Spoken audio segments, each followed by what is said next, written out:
When it comes time to decide what to do with the inherited house, there are three options. Keep the inherited house, rent it, or sell it. The first option that you want to do is to ask yourself if you want to keep the house. There are three options to consider when you're deciding what to do with the inherited house. One is to keep it, two is to rent it, or three is to sell it. Actually, a fourth option that I hope you never find yourself into, and I'll explain it at the end of this video.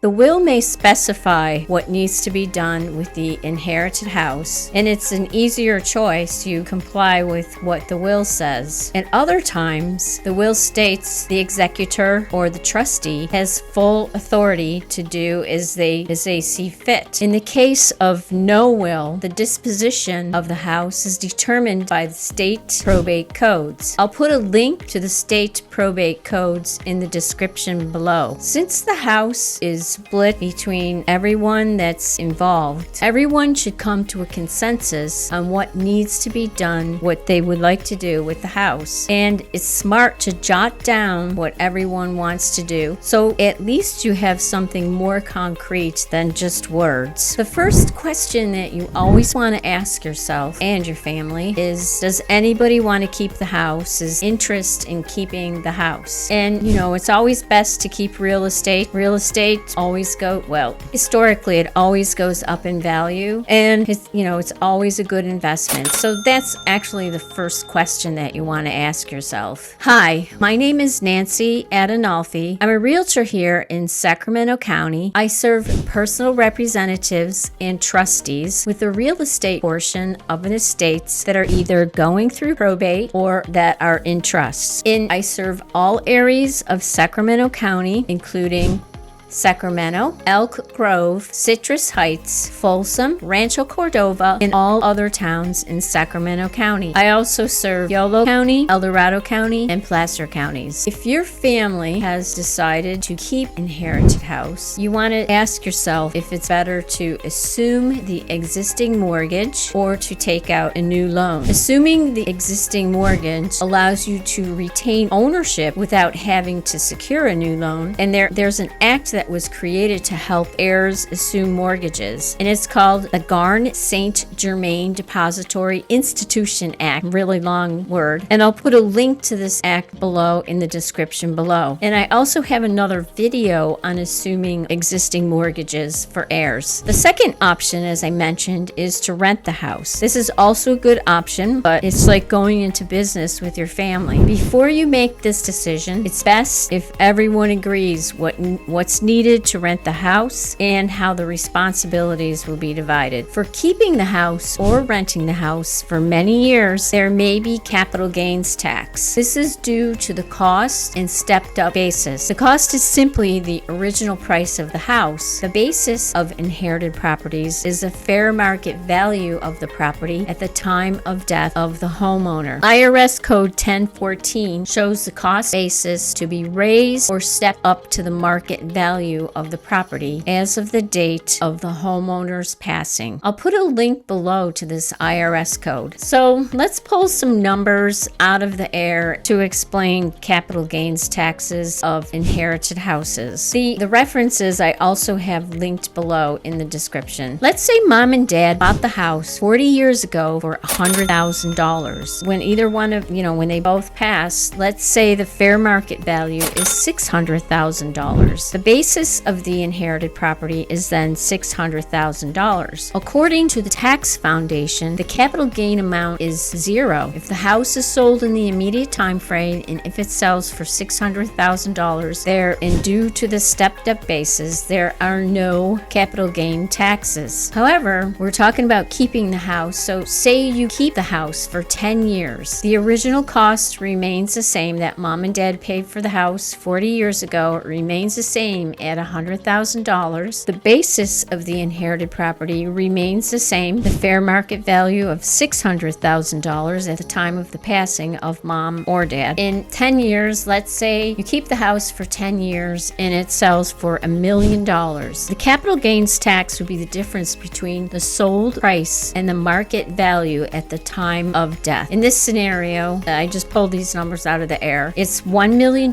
minus $600,000, and the capital gains tax would be $400,000. And it's always best to talk with a tax professional to get clear direction. I'm not a tax expert, so this is not to be taken as tax advice, but I am pretty careful with what I say. Okay, so let's go over the third option. The third option is to sell the house either to a family member or, maybe a friend or somebody else. If so, you have to ask yourself, should one of the family members or another person, what should they pay for the house? You can start with the court-appointed referee's appraised value. The appraised value that the court referee puts on the house is usually conservative, and it might not be the most accurate value. If there is a loan involved, the lender will hire a bank appraiser to appraise the property, and this is part of the loan process. So this will be a little bit more accurate. And I've actually helped families with the market value of houses. It's a no-cost consultation, so feel free to call me if you'd like. So along with the third option is to sell the house in open market. First, you need to assess the condition of the house. There's 3 general categories of house condition. The first category is a house that is distressed. The second category is a house that is showcase quality. And the third and final category is a house that's somewhere in between distress and showcase. Most houses fall into this third category. So let's go over each of these categories. A distressed house is a house defined as a good functioning house, but it has an outdated layout. It has an old heating, ventilation, air conditioning. The roof only has a few years left in it, and it has not been updated in the past,